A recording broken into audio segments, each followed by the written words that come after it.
You know, the Apple TV, trust me, it's more than just your standard stream stick or other TV device that you actually plug in to browse and watch your media. It can do so much more, like play video games, cast from your computer to the television. If you need that second display for your computer, you use external home pods as a main sound source for your surround sound needs, which from my personal experience, even with the minis, sound phenomenal. So in today's video, I'm gonna go ahead and show you the ways that I've been able to really utilize the brand new generation Apple TV to its full potential to really allow you to get the most out of this amazing device. So sit back and relax as I'm gonna go ahead and run down all my must-know hidden features and some tips and tricks so you can really truly experience the full benefits of owning the Apple TV. Let's get started. All right, so first thing first, let's just go ahead and quickly start off with the remote. So here at the main menu, this little back key can serve multiple purposes. A single tap at this home page will take you to the screensavers. If you want to find out more information about that certain screensaver, you can simply just tap the center.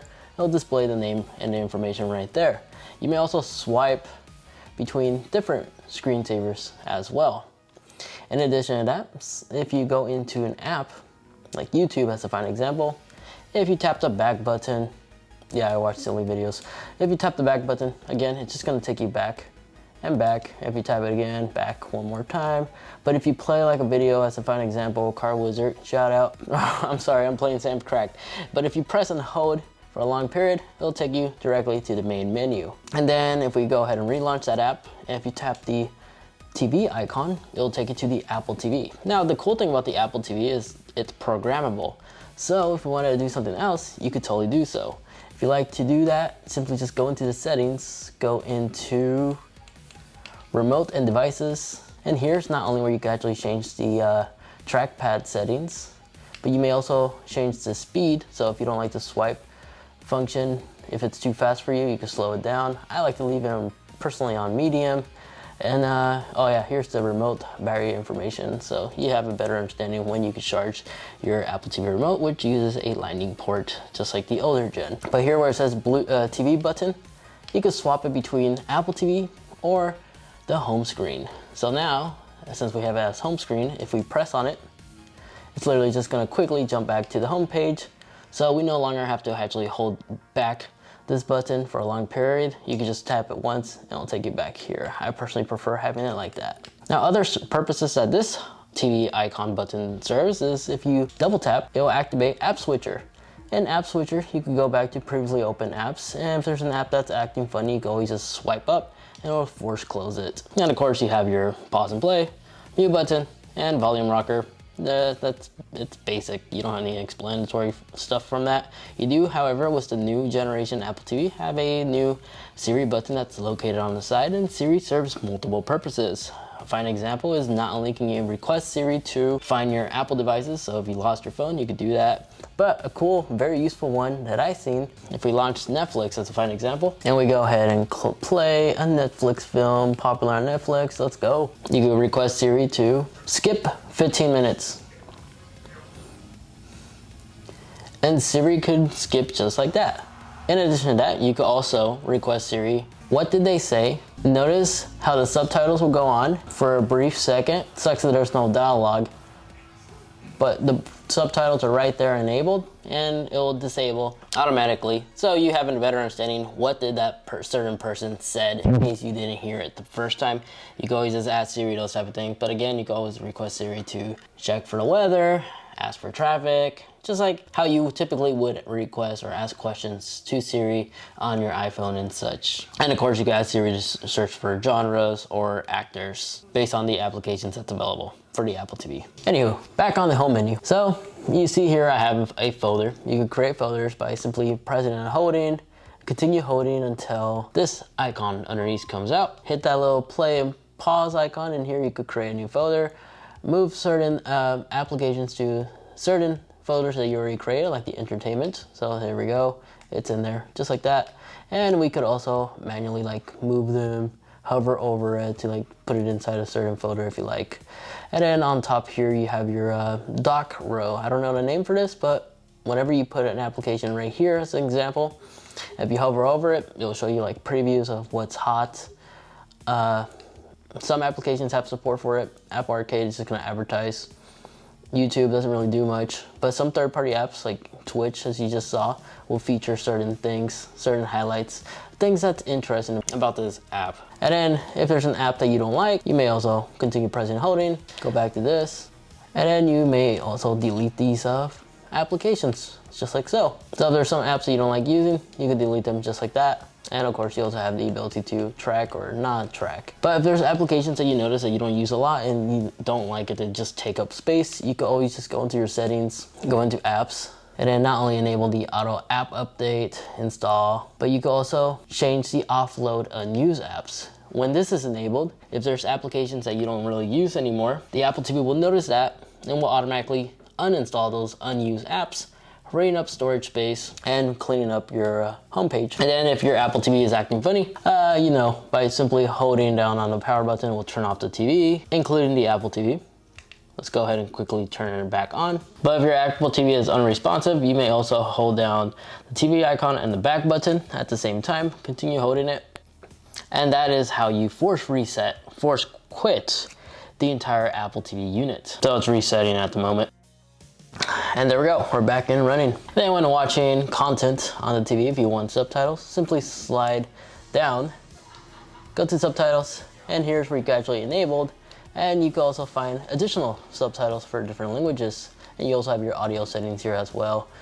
So if we want to actually put these on the HomePod, you could easily do so. And if you have AirPods nearby, you can also change the audio source to AirPods in case you have a spouse or somebody next to you and you don't want to disturb them. I'll show you how to do that in a bit.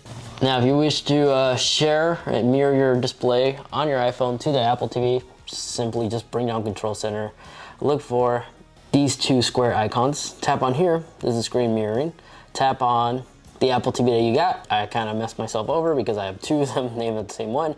I'm gonna choose the top one and see, hopefully, nope, it's not. So I'm gonna choose the bottom one. And now if you notice, it's mirroring everything on my display. You can also do the exact same thing, but on a Mac computer. On the top right-hand corner, right here on the Control Center, as long as you're on the latest version of iOS, or Mac OS I should say, there's screen mirroring. And here, not only can you select the Apple TV that you want to mirror your screen with, just like so, but you can also use it as a separate display, or you can mirror everything. And then to end the screen sharing, just do that. So the unique thing about the Apple TV, there is actually a conference mode you could go ahead and enable. So if you have this device used in an office for conference usage, you could totally enable this conference mode, which you can find in the settings if you go down to AirPlay and HomeKit. And right here is where you have the ability to enable this conference mode. And now here you could create a custom pin, you could preview it, as well as add a custom message, and you see the login information right there on the side. And if you have a company logo you want to add, you could do so right here in the select photos. I'm going to go ahead and disable this because this is for household usage. And in addition to that, in the general tab, you can also personalize it, as you can change the appearance from light mode to dark mode, or leave it automatic, which will adjust during the time of day. So sunrise to sunset. And then in addition to that, if you have multiple users in the household that also have their Apple accounts and they want to link this unit to yours, they could easily do so. So you can create separate profiles. You can find this information right here in the user and account tab. Now, if your TV doesn't have Dolby Atmos, you can utilize your iPhone to color correct the display. If you're unfamiliar how to do this, simply just go into video and audio, match dynamic range. But since we are on Dolby Vision, ours doesn't let us, unless you go ahead and disable this. Let me see if I can do HDR, and then go ahead and go into color match. And down here is where you can see the color balance, which when you go ahead and click on, you'll see on your iPhone, you're gonna have this pop-up on your screen that will let you color balance. Simply go ahead and click continue and follow the on-screen instructions. Place your phone on this display just like so, and it's literally gonna do everything automatically, so you don't really have to adjust anything in the Apple TV settings. But keep in mind, this is only adjusting the Apple TV unit, not your main television. So your TV will still have to be manually adjusted for the best color accuracy if you know how to do that. But see, it shows you an example, use balance or use the original, and boy, there's a very noticeable difference. Basically will turn your non-Dolby supported TV to Adobe settings, basically. But I'm gonna go ahead and re-enable this because this TV supports it. You just have to use it. Now, Apple TV does support mobile games. If you like to connect an Xbox controller or a PlayStation 5 controller, it could be the Series S or the PlayStation 4 controller. All these gaming console controllers is fully supported. For the Xbox, if you want to pair either of the two controllers, you just got to go into the settings, go into remote and devices, and scroll down to Bluetooth. And right here, just make sure you have your devices into pair mode. On the Xbox, just simply hold the sync button on top and the Xbox button. Hold it for a couple seconds until it starts repeating rapidly, and you should be able to find the name under the other devices and connect just like so. For the PlayStation and the PlayStation 4 controller, it's the same concept. You hold the share button as well as the PlayStation button until the LED light begins flashing rapidly, and then just connect just like so. And then if you want to turn off these two controllers, just hold down the Xbox button or the PlayStation button for a couple of seconds and it'll turn off. This is the same method how you will connect a standard Bluetooth headset to the Apple TV, which you could totally do so. But if you happen to own a pair of AirPods, you're always able to just bring up the case, open up the case close to the device, and then hold down the home button on the controller. Go down to the AirPlay icon. You can literally connect them just like so. Oops. And now we are connected. And if you go down, you'll notice you have the ability to share audio, follow the on-screen instructions. Any AirPod that's compatible to be used on iOS, including the AirPod Max, will support this, and you can adjust the volume on those two different devices separately. Now, the cool thing about the 4K second gen Apple TV is that it does support HomePod stereo pairing. If your TV has ARC, you could enable ARC on your television, and if your TV supports it with the Apple TV, just simply go into the settings, go into default audio output, and you should be able to select play television audio via ARC, and you can be able to select the HomePod. Now, in order to get this to work, you are gonna have to go into the home application on your main device, and you just gotta make sure that the HomePod minis or the HomePods, if you have the larger ones, are in the same room as the Apple TV in order for this to work. So here we have them in the studio, and there they are. And then in addition to that, if you pull down Control Center, there's an Apple TV remote. This basically allows you to control everything on the Apple TV with your controller, including the ability to turn on and off the TV. This is a part of the upcoming iOS 15 beta, so this is a quick preview of how that's gonna look like. But yeah, you got your channel icon. This volume rockers, of course, are gonna adjust the audio on the television as long as the app is open. And you also got your mute button right here, but since there's no audio playing, there's no point of that. But yeah, long press will basically turn off the television and the Apple TV. And in case you're wondering how to enable this, you just simply go into your settings, go into Control Center, and then right here you see Apple TV remote. So if you remove it, you're gonna find it down here.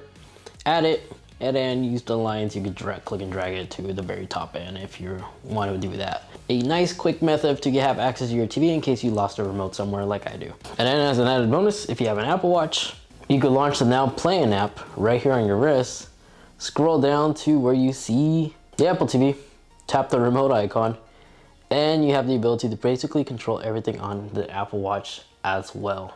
And there you guys have it. That is all the neat things, hidden features, tips and tricks you could do on this amazing device. So if you got some good useful information out of this video, greatly appreciate if you could actually leave this video a like. Those help me out a lot. Get subscribed as well, especially if you enjoy a lot of tech videos very similar to this, where I go into the nitty-gritty stuff and share with you all the cool things that these latest electronics can offer. Like this video over here, as I go through all my favorite tips and tricks and some hidden features that you could do with AirPods Pro. And then that video over there, that's just a video YouTube is recommending specifically for you. Thanks so much for watching, take care, and I'll catch you all in the next one. See ya.